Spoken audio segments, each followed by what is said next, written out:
सब लोग? I hope आप लोग अच्छे होंगे।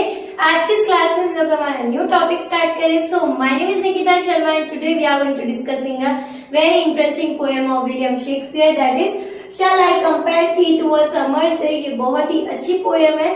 इसको पढ़ने से पहले हम लोग थोड़ा सा विलियम शेक्सपियर के ऊपर भी नजर डाल लेते हैं कि ये एक बहुत ही फेमस पोएट है। इन्होंने बहुत कुछ लिखा है। 154 सोनेट्स इन्होंने लिखे हैं, 37 प्लेज इन्होंने लिखे हैं और ये एक यूथ जनरेशन को एड्रेस करते हुए इन्होंने अपनी पोएम्स को इंटरेस्टिंग बनाया है। और इनके बारे में बात करें तो इनका जन्म हुआ था 26 अप्रैल 1564 में एंड डेथ इनकी हुई थी 23 अप्रैल 1616 में। और अगर बात करें कि ये किस एज में या किस एरा में फेमस थे या किस एरा में लिखते थे, तो जो इनका एरा है वो था एलिजाबेथन एज। इस टाइम पर ये अपनी पोएम्स के लिए बहुत ही फेमस थे।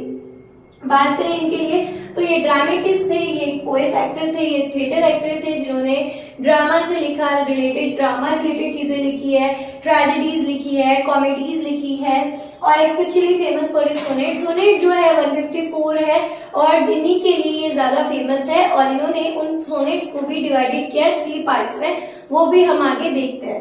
रोड 37 प्लेज, इन्होंने 37 प्लेज लिखे हैं और 154 सोनेट्स लिखे हैं। और वो 154 सोनेट जो है 3 पार्ट्स में डिवाइडेड है, वो है the fair youth. Fair youth जो कि एड्रेस कर रहा है एक डीप फ्रेंडशिप को। इन्होंने इस चीज को बहुत ही डीप फ्रेंडशिप को रिलेट करते हुए हमें 126 सोनेट्स दिए हैं, जिसमें आपको फ्रेंडशिप से रिलेटेड जो इन्फॉर्मेशन है या रिलेशनशिप है उसके बारे में बताया गया है।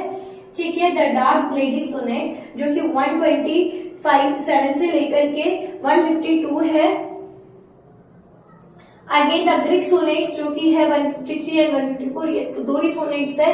अगर बात कर ले जो हम अभी तक पढ़ रहे हैं या स्टूडेंट्स जो पढ़ते हैं या जो मेन क्वेश्चंस एग्जाम में आते हैं, तो वो आते हैं हमारे फेयर यूथ से आते हैं फर्स्टली। सेकेंड थिंग, हम लोग ज्यादा इंपॉर्टेंस इसी को देते हैं। हमारे टाइम के लोग भी इस पोएम्स को पढ़ के आ चुके हैं और जो बच्चे भी है वो भी पढ़ रहे हैं और अभी आप लोग भी इस पोएम को पढ़ रहे हो। इट मीन्स कि इन पोएम्स को पढ़ते पढ़ते अभी तक कंटिन्यूअस में ये पोएम है। और अगर बात करें द डार्क लेडी सोनेट की, तो जो डार्क लेडी सोनेट है वो एक कॉम्पिटिटिव एग्जाम में ही आती है, नॉर्मली बिहाफ पे नहीं आती है। और बात करें द ग्रीक सोनेट, ये भी कंपैरिजन है तो ये भी बहुत कम आता है। जो मेन है जो आता है वो है हमारा द फेयर यूथ, जहां से क्वेश्चंस आते हैं। तो पहले हम लोग इसी को कवर करेंगे हमारे इस पोएम को। तो थोड़ा बहुत पोएम के बारे में देख लेते हैं कि ये कब पब्लिश हुआ और इसकी थीम क्या है। में ये सोनेट 18 से है तो इसको हम सोनेट 18 के नाम से भी जानते हैं, प्लस इसको इस नाम से भी जाना जाता है। और अगर बात करें तो ये सोनेट 18 जो है वो 1590s में स्टार्ट हुआ था, लेकिन ये पब्लिश जो हुआ था वो हुआ था हमारा 1609 के अंदर। अगर बात करें ये किसमें लिखा हुआ है, तो ये लिखा हुआ है आयम्बिक पेंटामीटर के अंदर ये लिखा हुआ है। क्वार्टर्स एंड 1 कंप्लीट में कंटेन करता है और राइमिंग स्कीम इसकी है AB AB CD CD EF EF GG। ये हमारा नॉर्मल सा पोएम के बारे में बताया गया है और पोएम में इंट्रोड्यूस करा गया है एक फ्रेंडशिप को और कंपेयर किया गया है। यहाँ पर जो पोएम के जो पोएट है विलियम शेक्सपियर। पोएम में आगे बढ़ने से पहले मैं आपको बता दूं कि जो विलियम शेक्सपियर है वो जो चीजों को कंपेयर करते हैं उनका एक पॉइंट ऑफ व्यू नहीं होता है कि वो किसको पॉइंट आउट कर रहे हैं, बट उनका सिंपली एक वे ऑफ टॉकिंग होती है कि फेयर यूथ, फेयर जनरेशन को, डीप फ्रेंडशिप को ये शो करते हैं और उन्हीं के लिए कोई ना कोई मैसेज देते हैं। तो यहाँ पर इस पोएम में भी उन्होंने किसी को इंट्रोड्यूस नहीं करवाया, पॉइंट आउट नहीं किया कि वो इस इंसान के लिए बोल रहे हैं, बट उन्होंने इनडायरेक्टली चीजों को कंपेयर किया है। तो वो चीजें आप पूरा पोएम पढ़ेंगे तो आपको समझ में आएगा कि वो किस बारे में। समझ लेते हैं कि पोएम है क्या। तो firstly, shell I compare thee to a summer's day थो art more lovely and more temperate. William Shakespeare India में नहीं रहते थे, वो इंग्लैंड में रहते थे और इंग्लैंड में ठंड पड़ती थी, ठंडा मौसम रहता था वहां पे। तो वहां पर जो समर है, जो गर्मी है, वो बहुत ही ज्यादा उनके लिए बेस्ट होती थी। बहुत अच्छा टाइम पीरियड होता था जब गर्मी का होता था, क्योंकि उन्हें बहुत टाइम पीरियड के बाद में सूरज को देखने का मौका मिलता था, उसकी गर्मी को अपने अंदर ऑब्जर्व करने का अच्छा मौका मिलता था। तो इसलिए वो एक बैलेंस वे को शो करते हैं इस पोएम में। और एड्रेस करते कि शैल आई कंपेयर, मैं इसमें मतलब जिसको भी वो कंपेयर कर रहे हैं वो समर्स डे के साथ कंपेयर कर रहे हैं। अगर हमारी बात करें तो उस टाइम पे क्या होता है, विलियम शेक्सपियर जो है वो सिंपली किसी को कंपेयर नहीं कर रहे हैं, वो यूथ मतलब मैन को भी, ह्यूमन बींग्स में अगर मैन पर्सन है तो वो फीमेल या मेल दोनों को कंपेयर करते हैं। बात कहोगे कि आप मैन को कॉम्प्लीमेंट कर रहे हो, मेल पर्सन को कॉम्प्लिकेट कर रहे हो, तो थोड़ा सा कॉम्प्लीमेंट ऐसा लगता है कि यार क्या है, क्यों मुझे कॉम्प्लीमेंट कर रहा है। और अगर वही बात फीमेल के लिए होती है तो फीमेल के लिए एक मतलब ऑब्सेशन होता है कि उसे बहुत अच्छा लगता है, ब्लशिंग वाला सीन होता है। बट यहाँ पर वो दोनों को ही कंपेयर करते हैं, कॉम्प्लीमेंट्स देते हैं, उनके पोएम्स में ये सब कुछ चलता है। तो यहाँ पर वो as a female as a male compare करते हुए ही बोलते हैं कि मैं कंपेयर करूँ समर्स डे के साथ में। अभी हमारे लिए जो गर्मी है वो बहुत ज्यादा जो है वो गर्मी गर्म मौसम होता है, हमें पसंद नहीं होता बिकॉज वो चीज हमें मिलती रहती है, ठीक है, ज्यादा मिलने की वजह से वो चीज की हमारे पास इतनी इंपॉर्टेंस नहीं है। लेकिन इंग्लैंड में उस चीज की कुछ टाइम पीरियड के लिए चीजें आती है तो वो उन्हें अच्छी लगती है, इसलिए वो कंपेयर करते हुए बोलते हैं कि मैं तुम्हें कंपेयर करूं किससे, समर डे से। Thou are more lovely and more temperate. यहाँ जो थॉ है ओल्ड इंग्लिश में उसको यू की तरह बोला जाता है। किसको बोला जाता है? यू को बोला जाता है कि ये जो आर्ट है, ये लवली, ये तुम्हारे लिए, तुम्हें मैं इसको इंडिकेट करता हूँ, कंपेयर करता हूँ कि तुम इसकी तरह एक ब्यूटीफुल और टेम्परेट और एक बैलेंस टेम्परेचर को रखते हो।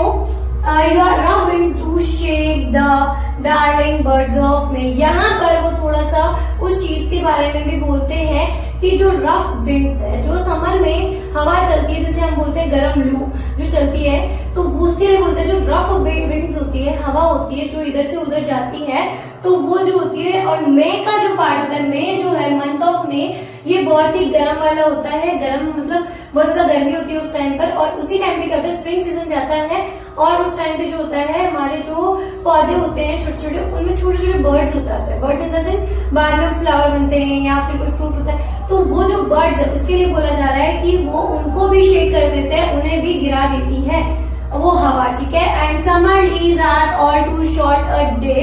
यहाँ पर लीज का मतलब होता है कोई चीज आपके पास एक शॉर्ट टाइम पीरियड के लिए आए और उसके बाद में वो चीज वहां से चली जाए। फेटेड टू एंड, एक टाइम होता है उसका कि वो आकर के एंड अप हो जाए, कुछ टाइम पीरियड बाद में वो एंड अप हो जाए। ये लाइन जो है बहुत इंपॉर्टेंट है क्योंकि आगे मैं इसके बारे में आपको समझाऊंगी क्यों मैंने इसको इंपॉर्टेंट बोला है। फर्स्ट ये देख लो, जो समर्स है वो एक टाइम पीरियड के बाद में आएगी और खत्म हो जाएगी, चली जाएगी। उसका टाइम पीरियड जब फुल और कंप्लीट होगा वो अपने आप चली जाएगी, ठीक है। Has all too short a day, ये एक शॉर्ट टाइम पीरियड के लिए अपने पास में आती है। Sometimes too hot the eye of heaven shines, और कई बार इस ये जो हॉट है, अभी देखो समर की बात हुई है तो कंफर्म है सूर्य की भी बात होगी, सन की भी बात होगी। तो यहाँ पर सन को इंडिकेट किया है कि जो सन है, जो सन मतलब चमकता हुआ रहता है, बहुत कई बार तो ऐसा लगता है स्वर्ग में से वो इतनी चमकती हुई रोशनी देता है अपनी आंखों से, बहुत ही प्यारी लगती है। And often is is gold complexion deemed, और इतनी गोल्ड जो कॉम्प्लेक्शन है, जो कितना सुनहरा जो चमकती हुई वो चीज दिखाई देती है, रेस दिखाई देती है किसकी, सन की, वो एक टाइम के बाद में डिम भी हो जाती है। डिम कैसे होगी, क्या होता है ना कि सर्दी गर्मी का जब सीजन होता है या कम होता है तो उस टाइम में बादल सूरज को ढक लेते हैं, जिसकी वजह से सूर्य की जो रोशनी है वो कम आती है, जो रेज है वो कम आती है। तो जो रेज के लिए बोला गया है कि वो डिम हो जाती है। And every fair from fair sometimes decline, और धीरे धीरे उसकी रोशनी या उसकी रेज जो है वो कम होती रहती है as a some time period के लिए। And by chance or nature changing course untrim, nature का जो चेंज ऑफ कोर्स है उसके अकॉर्डिंग वो कभी कम कभी ज्यादा अनट्रिम्ड होती रहती है। एक टाइम पीरियड का में वो चेंज होती रहता है, उसकी सूरज की रोशनी भी डिम होती है, अच्छी होती है, चमकती हुई दिखाई देती है। उस चीज को उसने शो किया है। अभी आगे की स्टैंडर्स को हम लोग देख लेते हैं हमारे नेक्स्ट स्टैंडर्स को। By the eternal summer shall not fade not lose possession of that fade हो पास्ट। समर जो पीरियड है वो एक टाइम के बाद में चला जाता है और यहाँ पर इसको हम बोलते हैं फोर्थ वॉल। फोर्थ वॉल इसको इसलिए बोला गया है, इसलिए बताया गया है क्योंकि यहाँ पर सडनली जो हमारे पोएट है वो हमें पोएम से अलग हट करके एड्रेस कर रहे हैं, हमारे व्यूअर्स को एड्रेस कर रहे हैं कि कौन सी चीज इंपॉर्टेंट है। वो बता रहे हैं कि जो समर है वो एक टाइम के बाद में फेडअप हो जाएगी। मैंने वो जो लाइन आपको बताई थी पीछे वो यही थी कि ये जो है वो एक टाइम के बाद में फेडअप हो जाएगी। एंड इट्स ट्रू, कोई भी चीज अगर आपके पास में है या कुछ भी चीज आपको मिल रही है तो एक टाइम पीरियड तक के लिए रहेगी, उसके बाद में वो फेडअप होगी। कन्फर्म है उस चीज का टाइम पीरियड होने के बाद में वो फेडअप होगी। चाहे हम लोग हो, हमारी भी एज होगी, हम ग्रो अप होंगे तो उसके बाद में भी हमारी जो चीजें वो फेडअप हो जाएगी। तो वो ये कह रहे हैं not lose possession of that faith और not shall that break though wondrous in history. हम लोग जो है वो टाइम के साथ में ग्रो तो होंगे, लेकिन जो हमारी ब्यूटीफुल चीजें हैं, जो हमारी यादें हैं, जो हमारे बेस्ट मोमेंट्स हैं या जो चीजें हम करते हैं वो कभी भी टाइम के साथ फेडअप नहीं होगी, वो टाइम के साथ बढ़ती रहेगी। नॉट लूज पोजीशन हम वो बोलते हैं अपने फ्रेंड को इंडिकेट करते हुए, हमें इंडिकेट करते हुए कि जो हमारा फेयरअप है या जो हमारी पोजीशन है वो कभी भी खराब नहीं होगी। Not shall death brag the wondrous in shade, और कभी भी उनके दोस्त को कभी भी मौत जो है उसकी तरफ अट्रैक्ट नहीं करेगी, वो हमेशा जिंदा रहेंगे, मौत उन्हें अपनी तरफ लेके नहीं जाएगी। डेथ जो है वो उनको खुद की तरफ अट्रैक्ट नहीं कर सकती है, ठीक है। And when in eternal lines to time thou grows, वो ग्रो तो होंगे लेकिन किस टाइप से ग्रो होंगे, उम्र के हिसाब से नहीं। जो लोग उन्हें पढ़ेंगे उतनी बार वो उनकी लाइफ में जिंदा रहेंगे, अमर रहेंगे। जितनी बार हम उन्हें पढ़ेंगे, हम उस पोएम को पढ़ते रहेंगे, वो उतना ही ग्रो अप होते जाएंगे, लीव लॉन्ग रहेंगे। वो एक टाइम पीरियड के लिए नहीं रहेंगे, वो एक सर्टेन पीरियड के लिए नहीं आएंगे, वो हमेशा के लिए हमारे पास रहेंगे, क्योंकि उन्हें हम पढ़ रहे हैं, वो ग्रो अप हो रहे हैं, ठीक है। So long as man can breathe और eyes can see, और तब तक वो जिंदा रहेंगे जब तक लोग उन्हें देख रहे हैं, लोग उन्हें सुन रहे हैं, तब तक वो जिंदा रहेंगे। So long lives this and this gives life to he, इसका मतलब है कि जब तक वो जिंदा रहेंगे, हमारे बीच रहेंगे, हम उन्हें पढ़ते रहेंगे as a reader, as a viewer, तब तक वो हमें एक जिंदगी देते रहेंगे, हमें समझाते रहेंगे कि लाइफ क्या है, हमें किस टाइप से ग्रो अप करना है और किस टाइप से रहना है।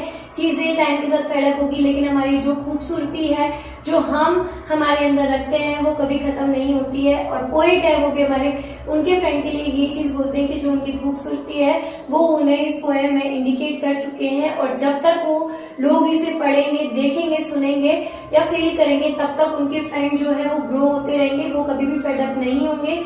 डेथ उन्हें कभी भी लेके नहीं जा सकती है। जो लीज मैंने आपको समर के लिए इंडिकेट किया था कि वो एक टाइम पीरियड के लिए आके चली जाती है, वैसा भी सीन इनके साथ नहीं है। ये लीज नहीं है, ये एक शॉर्ट टाइम पीरियड के लिए नहीं है। ये अच्छा प्यारा सा ब्यूटीफुल पोएम जो कि shall I compare here to a summer's day complete हो गया, जो कि विलियम शेक्सपियर का था। आई होप आपको ये पोएम समझ में आया होगा, इंटरेस्टिंग लगा होगा। अगर कोई चीज समझ में नहीं आई हो तो आप लोग मुझे कमेंट करके उसके लिए पूछ सकते हैं, अपने डाउट्स को क्लियर कर सकते हैं। मैं नेक्स्ट क्लास में आपको और अच्छे से समझा दूंगी।